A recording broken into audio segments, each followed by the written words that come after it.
Hey everyone, I'm NornQueenAlexis and welcome back to the channel and welcome to this very, very, very special video. This is going to be my reaction to Death of Hope. If you guys don't know what Death of Hope is and you're in the 40k community, you're living under a rock because it's hands down one of, if not the best animation that 40k has to offer, and their description of chaos is absolutely perfect. Like, I have seen others try to do chaos. They don't even come near the level that this production team has put out. Marcus, you guys are both awesome. Thank you so much for sharing this video. And thank you so much for keeping me, like, in the loop about all of this stuff as it came, because, oh my god, it is absolutely incredible. I've been following this for quite some time. I've been following it on all sorts of social media. I'm going to be plugging all of their social media down there, but you probably already follow it, because if you don't, I don't know what's wrong with you. You should. You definitely should. And if you're not, get the hell up out of this hobby, because this is the best work that you will see for chaos. I do apologize. My throat is deciding to be absolutely terrible today and making me cough a lot, which is, you know, always fun and terrific. But we're going to go ahead and hop right into this. This is Death of Hope Part 1. Also, the fact that it's an R rating is amazing. And it is really good. So I'm excited to get into this. I am going to be pausing this throughout it to give my exact thoughts on each and every single scene, point out some cool things in the scenes themselves. So let's see what we get throughout all of this. I'm super excited. I watched this once already when it premiered, and I was just like, I was on the edge of my seat. I was just like, holy crap.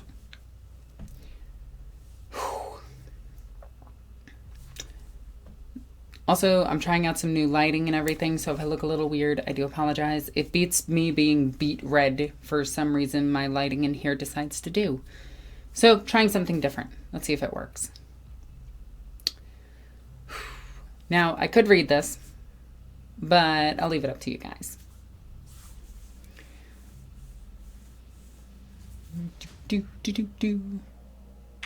Oh, you know what might come in handy? He has deluded Headphones. himself into denying an inconvenient truth. He says that Ultramar no longer burns. He says that we won the war and turned back the Shadow Crusade. He says that we must forge a second empire. Gilliman is wrong. None of this is true. On the crag, he believes that order reigns. That is also wrong. The denial of another inconvenient truth. Ooh, oh my god, look at those. Those are Breacher squads. That is really cool. We get to see some of the Mark V armor in the background, some of the Mark III to Mark V armor, and the Breacher teams. Breacher teams are exclusive to Horus Heresy. They're not in 40k. The closest thing we get is Assault Marines with the combat shield.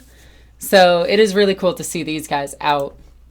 Because out on the fringes, farthest from the light, only two things are true. Anarchy reigns, and the war for Ultramar isn't over. Oh, look at the Warhound walking in the background. That is cool.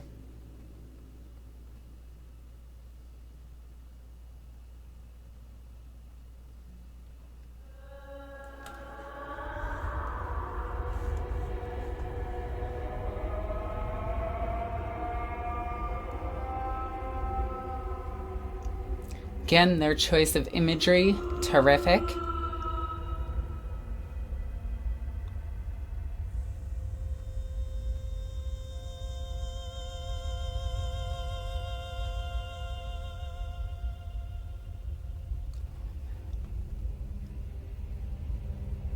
This is such a cool visual. Like, look at this. This is incredible. Your lives and the lives of those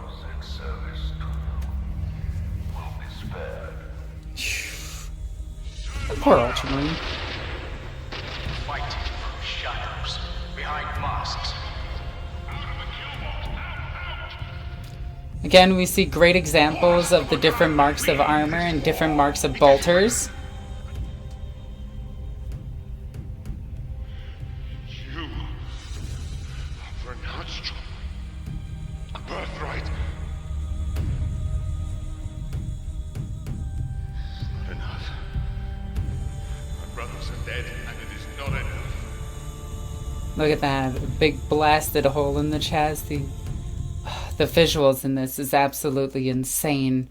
Like, you can actually see the impact tremors of where the bolt rounds actually hit this person. And this looks to be either a plasma shot or a melta shot because the armor around it is all worn and damaged. But the bolter shots into the shoulder here, that's what's really getting to me, because if you guys don't know what bolters do, they burrow in and then explode. So we can actually see some of the burrowing in on the shoulder plate. And it just looks absolutely crazy. Also, again, great example of Mark III armor. A chainsword popping through that guy's chest. He is not having a good day. That guy over there found it a good laugh.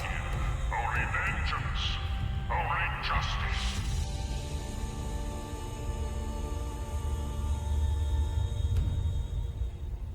Oh, look at the demon. Holy cow. Oh, man. I gotta go back to that really quickly. Okay, so this is actually cool because it has the curved spine versus the current day iteration of the bloodletters. If you guys don't know from Rogue... I'm gonna say if you guys don't know a lot. I do apologize. I'm very excited about this. But the older models for the bloodletters... In fact, I think I can find it really quickly.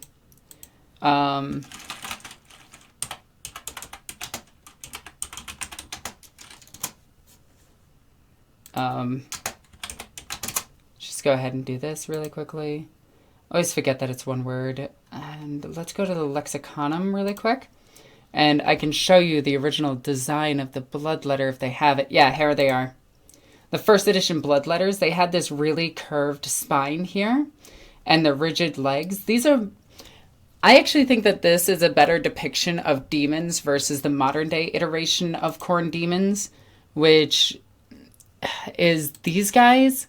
Now, these guys do look really, really, really cool, and they look really nice, but I don't think that they capture the unearthly nature of demons, where these guys actually do. I wish that they made a modern version of these demons, because that's what we're seeing here, the nice curved spine and everything. And I think that they nailed the look of the demon, the bloodletter especially, because it's not supposed to look natural. Everything about chaos and demons and the like is not supposed to be natural. Like, right off the bat, we have this guy walking in the corner. Again, I think this is an excellent depiction of chaos.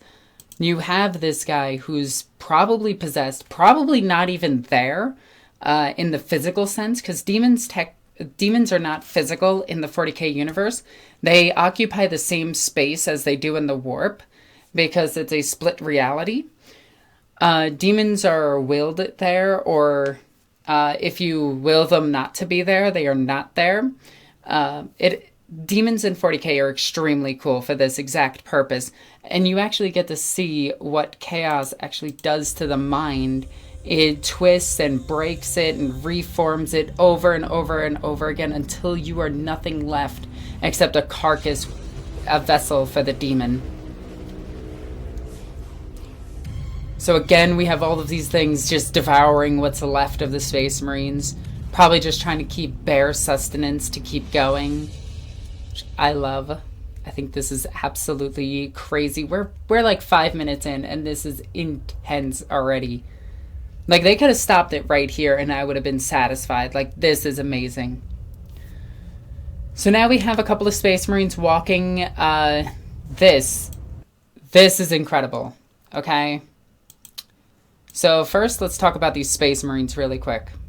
Okay. Because there's a few different armor sets on the screen here. We have the Mark V in the back with the pleasure bumps on the shoulder pattern. I think that's Mark V. It could be Mark VI.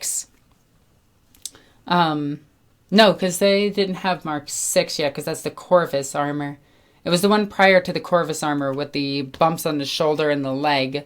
And then we have some Mark 3 standing in front of him, which I think is really cool. Then we have all of these chains and everything. My voice is being terrible right now. Then we have all of these chains, these depictions, and the fact that the ship itself is in the Immaterium. It isn't in reality. It is split right now. And the interior of Chaos vessels, they do house part of the warp within them. This can be seen in one of the newest books that it can be seen in is, oh my god, what is the book titled? It is Dark Imperium.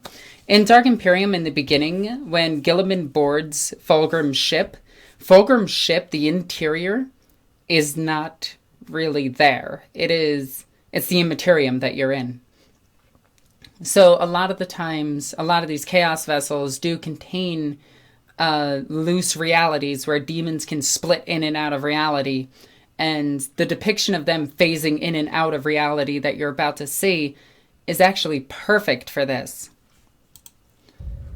So we see these people walking, and we see this being right here. Also, we see the demon in the background, the demon being chained up and bound, and probably just an ornament at this point of what was left of a possessed before he turned almost fully into the demon, before his body was bound and he was killed. But this person right here, who's been gifted by what looks to be Nergal's influence and is phasing in and out of reality because their body is no longer corporeal. So they're just passing in and out of reality. Then we got this thing, which reminds me of the Resident Evil 4 regenerator that was walking up. That thing is horrifying. Like, I'd never want to see that thing in my worst nightmares. If that thing just walked into my room right now, I would scream and cry, and you guys would see the most hilarious reaction ever. You ever want to scare the hell out of me, just dress up as the Resident Evil regenerator. But this is really, really, really freaky, and I love it. Also, let's take a moment to honor the chainsword on his back. I think that's really cool. The amount of movement that these guys have from just their purity seals just going back and forth, the fluid movements that the Space Marines have the fluid animations the Space Marines have while still looking like bulky monstrosities is the best way of putting it. And the classic shoulder pads that everybody has, the punk rock style that everybody has, where it looks almost cyberpunk. It is terrific. Also, I think they're speaking, if I'm not mistaken, it's Nostraman. I could be wrong on that. And look at it. Again, we have the 80s demon, which is absolutely incredible that they decided to go with this. They did do a modern interpretation of the demon's upper body, which I really like, but that curved spine, again, we get to see this. Again, we get to see the curved demons, which I really, really, really, really, really like and appreciate. If you don't know, my Khorne demon army is mostly made out of the Rogue Trader era stuff and 1st and 2nd edition demons, because it's metal, and Khorne is the god of metal, let's be real. So all of my demons have to be metal. I might actually get a cast of my current Bloodthirster and cast him in metal, just so I have him in metal. But the classic look of the demons, I absolutely love it. The way that they're holding their weapon. So if you notice it, again, it's unearthly. He is not holding his weapon like this. In fact, he's holding it with his hand broken backwards, and like the blade is being held on the fingers rather than the actual palm of its hand. Again, to give that whole unearthly quality to the demons, and it's absolutely incredible that we get to see that here.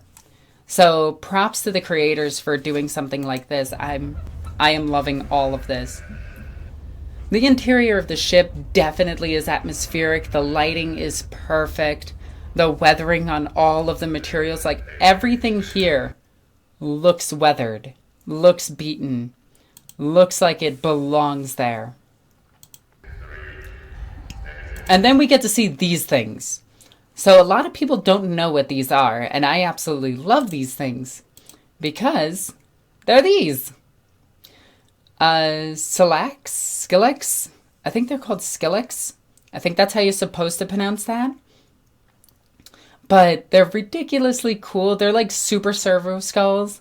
They have all of these. They have barely any biological parts left to them. I think they have their brain, but it's been removed from the skull. It's pulled back into their more protective shell.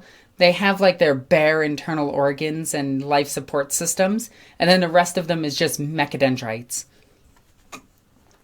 If you don't know what a mechadendrite is, think of a noodle that can do literally anything to electronics and do anything to the 40K instruments. And they just look really cool. Also, they double as a shiv. So we do get to see them. We get to see this wicked tech priest. This dark mechanicum tech priest. And holy cow, does it look crazy.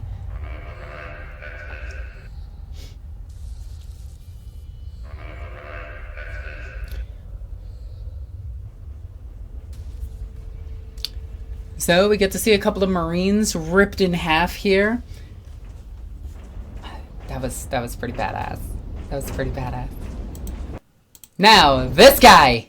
A lot of people are going to be wondering what the hell this is. This is Mark 1 Terminator Armor. And the fact that it's here is intense. And I think they even got the color scheme inspired from the original model.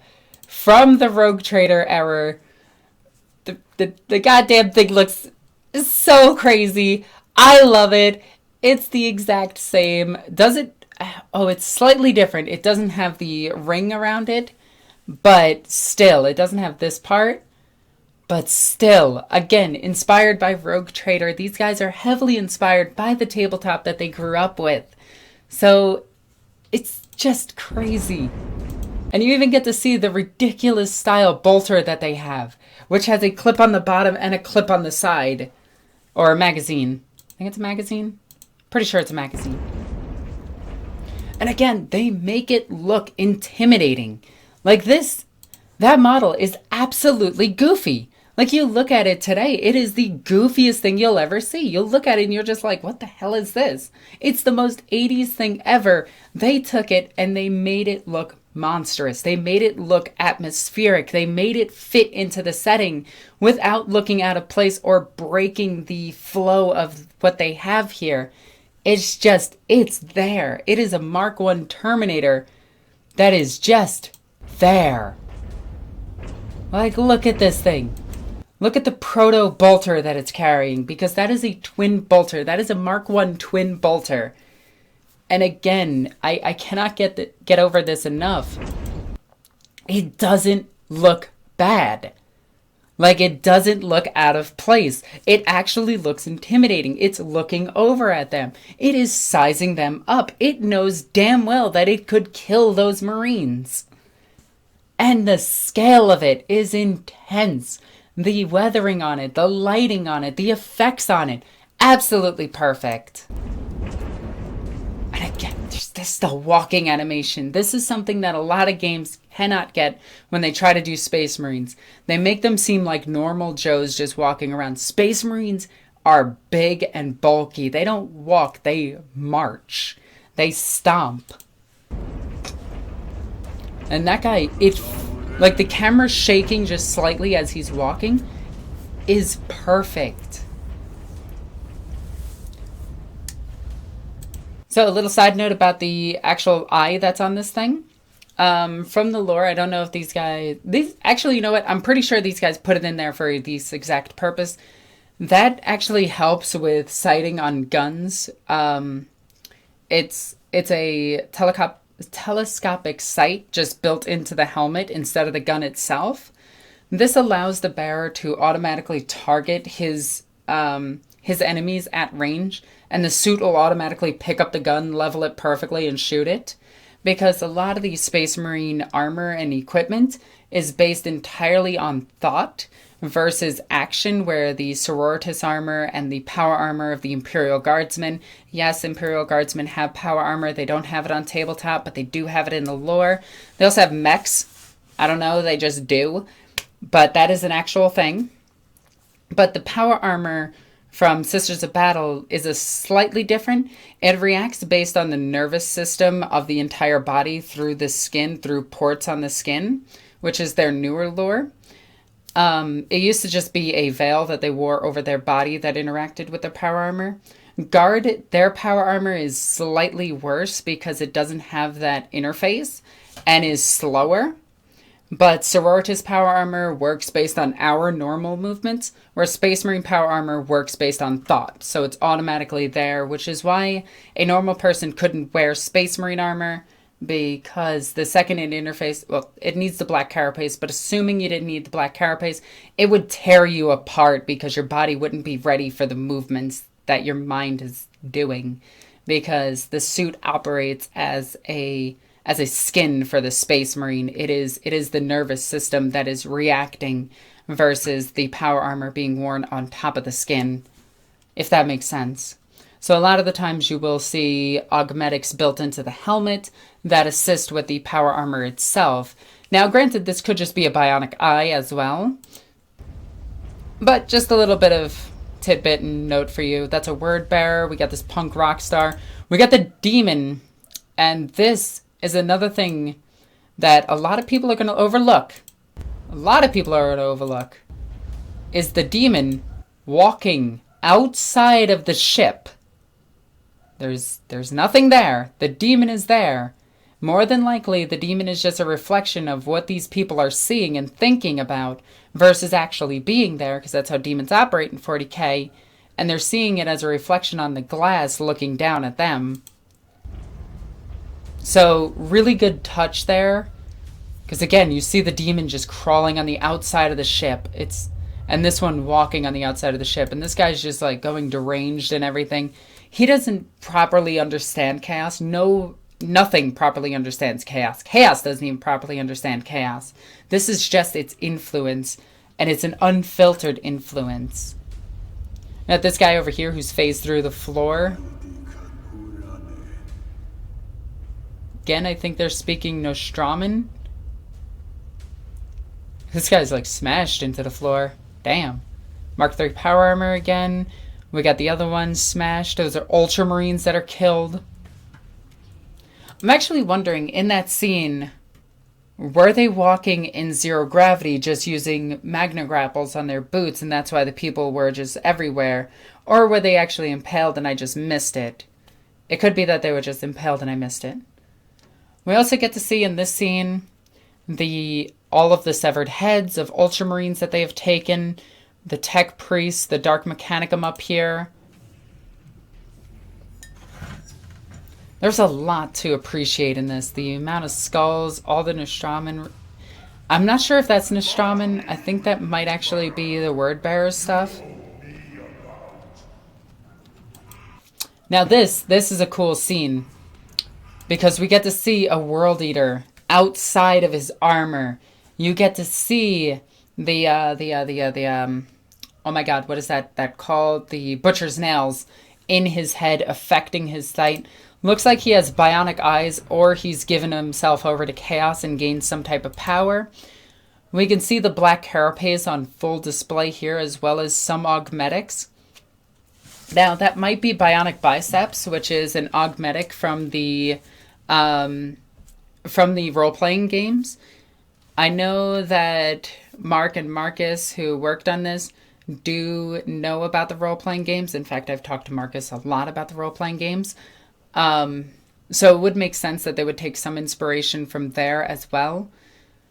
So these could be bionic biceps, which is an implant into the actual synth of the muscle. And it increases your strength by an unnatural characteristic of 2, I believe. Which means that this Space Marine currently has an unnatural strength characteristic of 5, because Space Marines have 3. I believe, I could be wrong on this, which means if he succeeds a strength test, he gets an additional +5 for just succeeding. Somebody out there is going to know what I'm talking about, and they're going to be like, wow, Alexis, you are a nerd. Other people are going to be like, Alexis, talk about the tabletop game because I don't understand the RPG talk. And I'm going to be sitting here like, yay! But again, we get to see the butcher's nails, which do look a lot like dreadlocks, which I like that they captured that as well as making them look realistic, look like they're actually peeled into the sky. And this guy does walk as though he's in pain. He's very tense and very purposeful. You got the Ultramarine with the halo around him. I think that's really cool. You got word bearers and world eaters around him. You got him carrying his axe. Now, funny story about Ultramarines. Their preferred weapon is an axe. Their preferred melee weapon is an axe.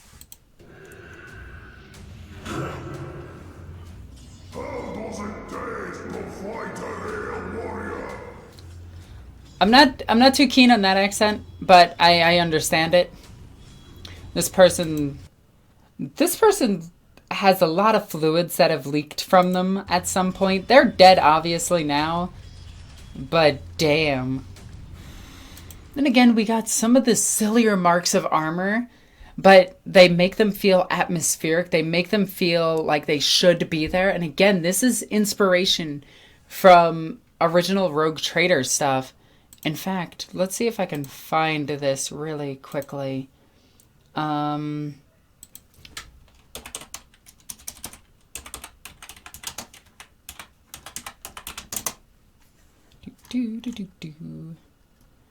let's see if I can find that exact mark of armor. So we got the Mark III and Mark II armor. So I might be confusing a lot of the yeah, the rigid bumps is the Mark II armor. So I do apologize about being wrong on that. The one with the smooth board is the Mark III. Then we have the Mark IV. But what I'm looking for, it is the pleasure bumps. That's Mark V. I was right on that one. And then Mark VI is Corvus. Okay, but the one I am looking for is the sillier armor, not the inquisitorial armor. This is an adorable picture, by the way. Do they have the Rogue Trader armors? They might. Canon conflicts. Let's see if I can find anything. Because they have the... Where's the silly horse heresy armors? Usually they have a depiction of the sillier armors, and I absolutely love it. Is it this one? No. Let's see. So... No, I'm not going to find it. But it's a Chaos Space Marine armor that looks... That has that exact thing. It more looks like a Death Guard than anything else, but this is not a Death Guard. This is a Night Lord. I believe that to be a Night Lord.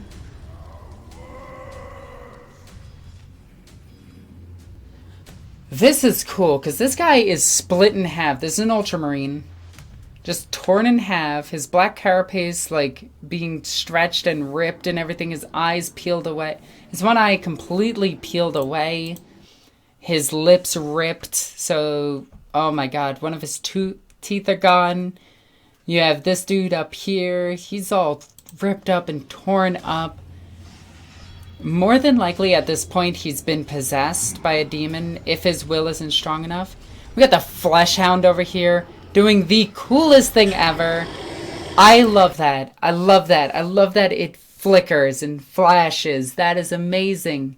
Again, this Flesh Hound is inspired by the Rogue Trader model and not the current iteration, while taking some inspiration from the current and adding it to the original Rogue Trader. So, it looks incredible. Its movements are... This is my one critique. Its movements are a little bit too slow, not organic as the other Marines are. Yeah, these guys again. The Magos again on his couple of legs. It looks like he has 6 legs in total.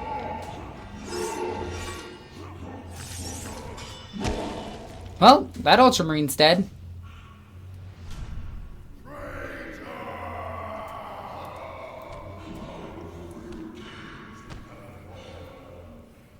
An event has been triggered on deck CD-32. Capture him alive.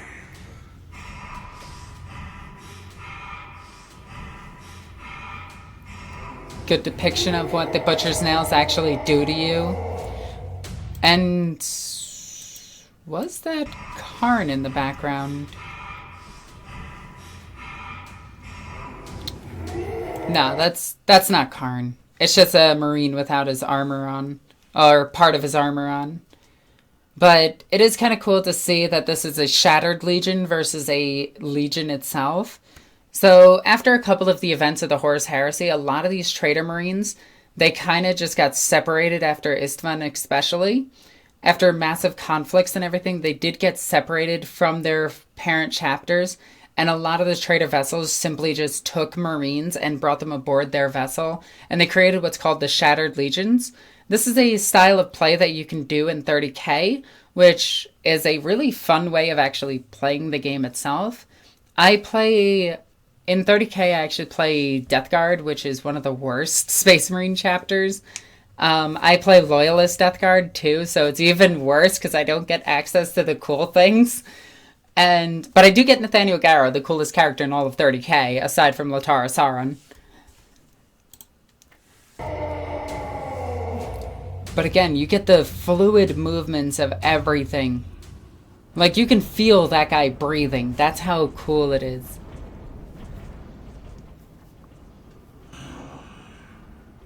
Also, no eyelids, so he is just sitting there staring constantly.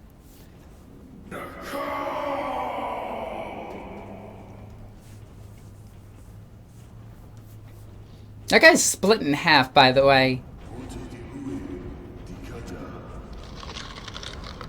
And the Fleshhound is going to eat that dude.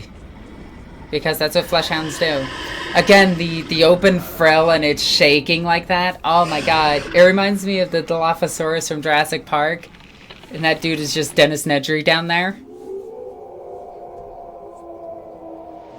Oh, that is so cool. That is so cool. Oh. And this scene. So Marcus was telling me about this scene. This is something he wanted in this. And again, that flash of unreality bleeding into the materium is just so perfect. It's so scene setting. It is absolutely terrific. This reminds me, like, the only other game to do 40K's atmosphere, like, the only game I think that did 40K's atmosphere better than Space Marine was Dead Space. Because it had that horrific... It's the atmosphere. 40K is 90% atmosphere. And a lot of games, they just try to make it a cool action game when it should be a horror game. And I think a lot of people would agree with me on that. Again, say that the crazy shapes, the amalgamation of bodies just fused together, the background where it's all spinal cords and everything just draped on the walls, but they don't look out of place. They look like they belong there, like we're seeing right now, with all the dead along the walls, just built into the walls, the person hanging there. And I'm actually wondering this scene. I wanna see this. So they're torturing this person, which is cool. But chances are this person is not dead. Chances are they're trying to get this person possessed. And that's why they're chanting about it. They want a possessed aboard their ship because possessed can work as navigators as well as being outrageously crazy powerful psychers or being crazy powerful warriors or being a direct insight to the eyes of chaos. Word bearers especially love them with the Gav War back and just their legion in general. By the way, word bearers are the most evil people ever. And this right here, this captures 40K. Now this I'm a little bit confused about. It almost looks like a Dukere or an Eldari. I'm going to ask about this one because that scene throws me off a little bit. It might be something to do with an event in 30K that I'm not familiar with, so I do apologize. I do know that certain Chaos Space Marines kept Dukere as pets or as spirit wards or spiritly bound to them, or soul bound. That's the word I'm looking for. Such as the case of Kion from the Black Legion books. Kion was a Thousand Son, who bound his soul with that of a scourge of the Dukere, and also keeps a giant pet wolf because a demon possessed it. If you haven't read that, it's by Aaron Ditsky Bowden. I highly recommend it.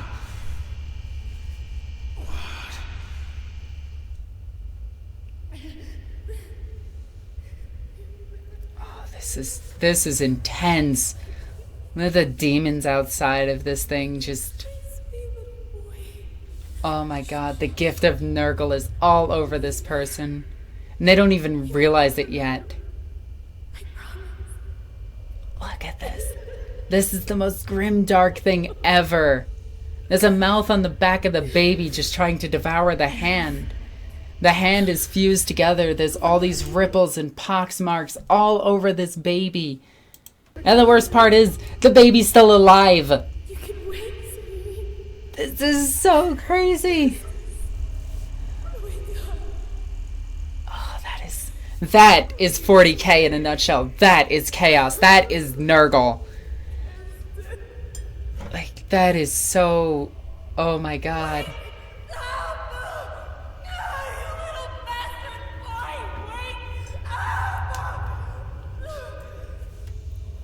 Now, this girl doesn't even realize that she's being influenced by Papa Nergal. She doesn't even realize the effects of it just yet. Or maybe she does and just can't accept it until this happens.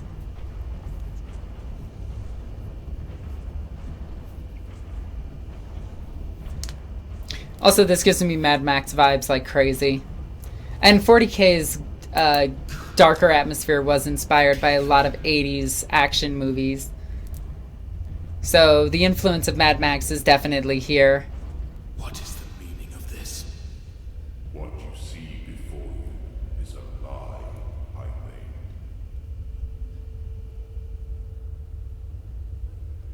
Then we are nearly there. Correct. Centurion right there looks incredible. Recovered. Looks crazy.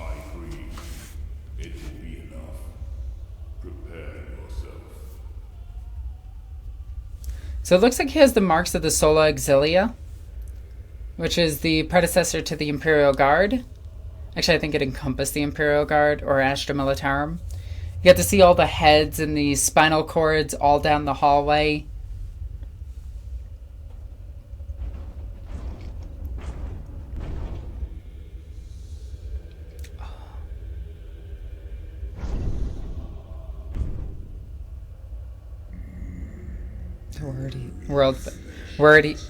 World Eater. Thank you, Brain.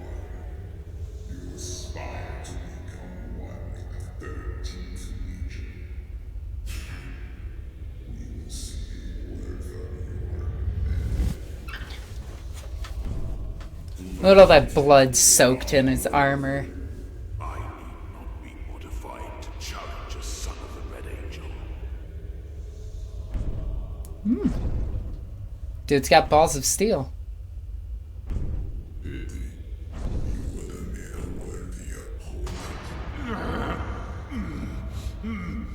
Do your worst. Your fight is with me, World Eater. The god has other plans for you, Prometheus. This excuse of a warrior owes me his blood. Now move, for the nails do it for you. That was intense. Also, we have a corrupted Ultramarine. Or a fallen Ultramarine.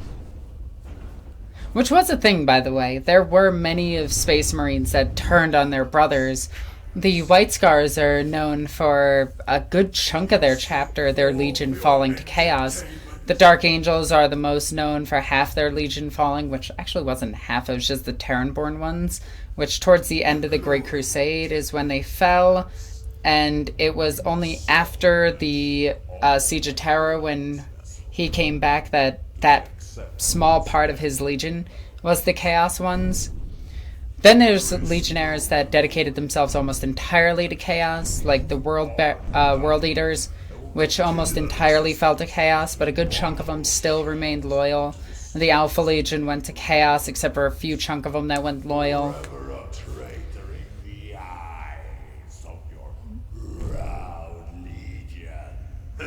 I do like this, that he's like... I do like this. So, that Ultramarine can never return to his Legion. He knows that. He's aware of that. He can't because his pride is broken and his brothers would never trust him. They'd probably kill him when he gets back if he doesn't kill himself.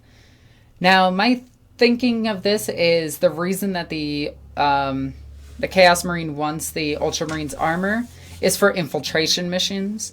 You can see examples of this in short stories where an Ultramarine killed a word bearer and took his armor and was traveling around with an Imperial Guard sniper or a Solo Auxilia sniper, and they were left behind on Istvan. I cannot remember the name of the story, but it was a sniper and an Ultramarine trying to take down what remained of the word bearers that were left behind on Istvan. Now, of course, they believe that they were chosen to stay behind, but in reality, they kind of just left them behind because, whatever. And the Marine and the Sniper went about killing them. Release me. Also, the details on the plume of his armor is incredible. The details on the shoulder pad, as you get all of this stuff going down it, you have all of the writing all over the word bearer.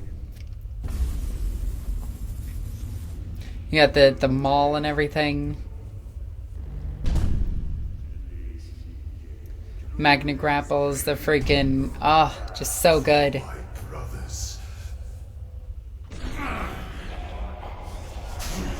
Just crushes both of them. He just lets it happen. He's like, whatever. I would have killed them.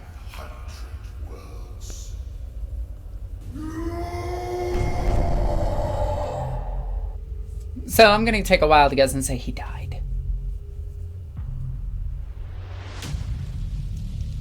There's a Gavor back. Oh my god, those things are intense as hell. The original possessed Marines. They have the ability to transform back and forth from their possessed state to their normal state. So, like, one of these could look like a normal Marine 1 second and then transform into that in the next. They're the predecessor to the possessed of today for the tabletop game. And the possessed of today are terrible units, but they're not bad because they're Chaos Space Marines and all Chaos Space Marine stuff is good. But still. And dude took his armor. They took all of their armor, which I think is crazy.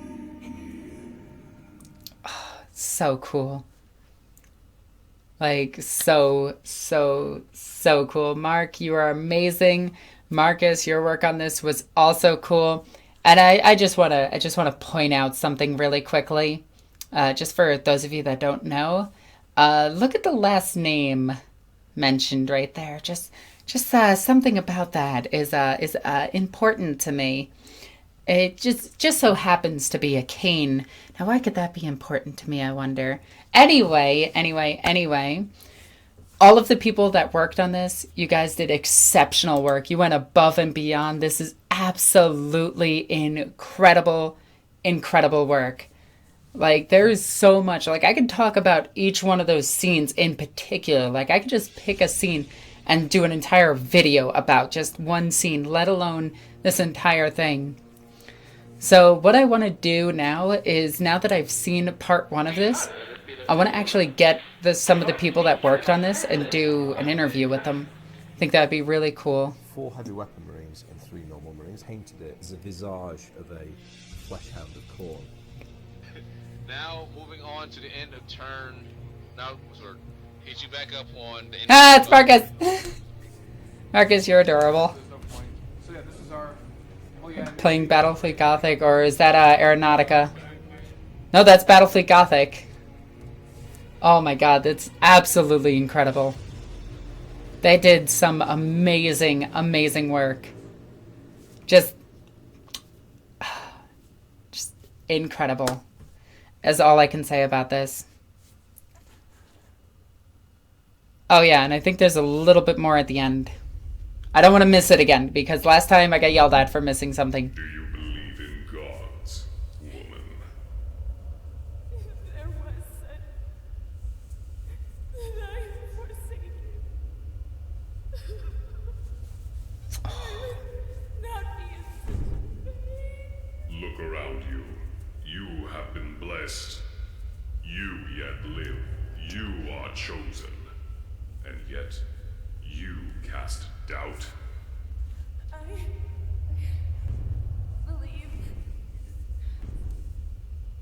I believe him. Protects. That remains to be seen. Oh, so good. So good.